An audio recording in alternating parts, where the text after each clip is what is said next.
ফিলিস্তিনিদের রক্তপিপাসু হয় না ইসরায়েলের পরম মিত্র যুক্তরাষ্ট্র শুধু সমর্থন আর প্রশ্রয়ে থেমে নেই, মধ্যপ্রাচ্য জুড়ে ছড়িয়ে দিয়েছে যুদ্ধের দামামা।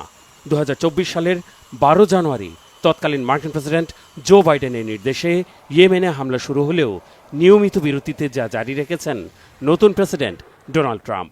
যদিও মূল লক্ষ্য মধ্যপ্রাচ্যে স্বাধীনতাকামী আর প্রতিরোধ যোদ্ধাদের প্রকাশ্য মদতদাতা ইরান। হুমকি ধমকি আর কূটনৈতিক কৌশলে ইরানকে কোণঠাসা করতে প্রায় ব্যর্থ হয়ে শেষমেশ মধ্যস্থতার রাস্তায় উঠেছে যুক্তরাষ্ট্র। যদিও 12 এপ্রিলের বৈঠকের আগে হুট করে হামলার হুমকি দিয়ে বসেছেন মার্কিন প্রেসিডেন্ট।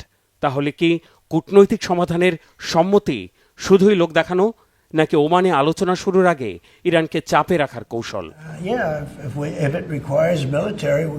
ইরানের ক্ষেত্রে যদি সামরিক ব্যবস্থা নেওয়ার দরকার হয়, আমরা সে পথেই হাঁটব।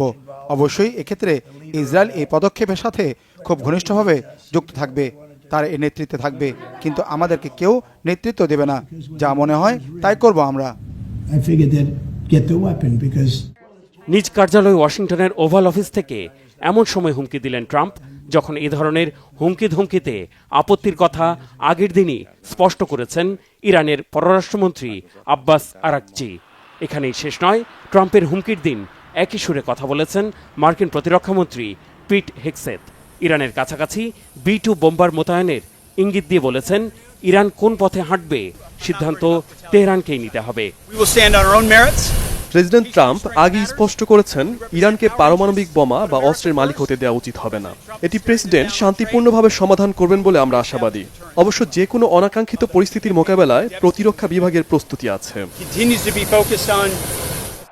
ইরানের সম্ভাব্য হামলার প্রস্তুতি নিতে গত সপ্তাহে ভারত মহাসাগরের ব্রিটিশ দ্বীপ দিয়াগো গার্সিয়ায় মার্কিন ঘাঁটিতে 6টি স্টিলথ B-2 বোম্বার পাঠিয়ে শক্তি বাড়িয়েছে যুক্তরাষ্ট্র। আগে থেকে সেখানে এই মডেলের একাধিক যুদ্ধবিমানের পাশাপাশি প্রস্তুত আছে B-52 স্ট্রেটোফোর্ট্রেস বোমারু বিমানের বহর। রাডার ফাঁকি দিয়ে যা পারমাণবিক হামলার পাশাপাশি ভূগর্ভস্থ স্থাপনা ধ্বংসের উপযোগী বোমা ফেলতে সক্ষম। গত মাসেই ইরান তার মিসাইল সহ একাধিক সরঞ্জামের ভূগর্ভস্থ মজুদের ভিডিও প্রকাশ করেছে। তাই ধারণা করা হচ্ছে, ইরানের ভূগর্ভস্থ পারমাণবিক স্থাপনা আর অস্ত্রাগার ধ্বংসের প্রস্তুতি নিতে আর তেহরানকে হুমকি দিতেই যুক্তরাষ্ট্রের এমন পদক্ষেপ। গাজা, লেবানন, ইয়েমেনে পাল্টাপাল্টি হামলায় যুদ্ধের ডামাডোলের সুযোগে ইসরায়েল আর যুক্তরাষ্ট্রের পরম শত্রু ইরানে আঘাত হানার আশঙ্কা ক্রমেই তীব্র থেকে তীব্রতর হচ্ছে। যুক্তরাষ্ট্রের এই ষড়যন্ত্র ঠেকাতে ঘোষণা দিয়ে পাশে দাঁড়িয়েছে রাশিয়া। ইরানে বোমা ফেলে শান্তি প্রতিষ্ঠা করা যাবে না বলে সতর্ক করেছে রাশিয়ার পররাষ্ট্র দপ্তর। ইরানে হামলার জন্য নিজেদের আকাশসীমা ব্যবহার করতে দেয়া হবে না বলে স্পষ্ট জানিয়ে দিয়েছে সৌদি আরব, কাতার, আমিরাত ও কুয়েত। এমন পরিস্থিতিতে কূটনৈতিক চালে মাত করতে বুধবার সৌদি আরব সফরে গেছেন মার্কিন পররাষ্ট্রমন্ত্রী মার্কো রুবিও। বৈঠক করেছেন সৌদির পররাষ্ট্রমন্ত্রী ফয়সাল বিন ফারহান আল সৌদের সাথে।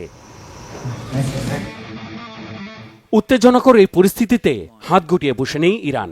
রাডারের চোখ ফাঁকি দিতে সক্ষম যুক্তরাষ্ট্রের B-2 বোম্বারের নজরদারির ভিডিও প্রকাশ করে সতর্ক করেছে তেহরান। প্রস্তুত ড্রোনবাহী ইরানের রণতরী শহীদ বাহমান বাকেরি।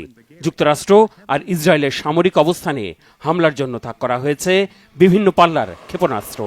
গাজা অভিযানে ইসরায়েলকে সহায়তা দিতে আগে থেকেই লোহিত সাগরে বিমানবাহী দুটি মার্কিন রণতরী অবস্থান করায় পাল্টা ব্যবস্থাও মাথায় রেখেছে তেহরান।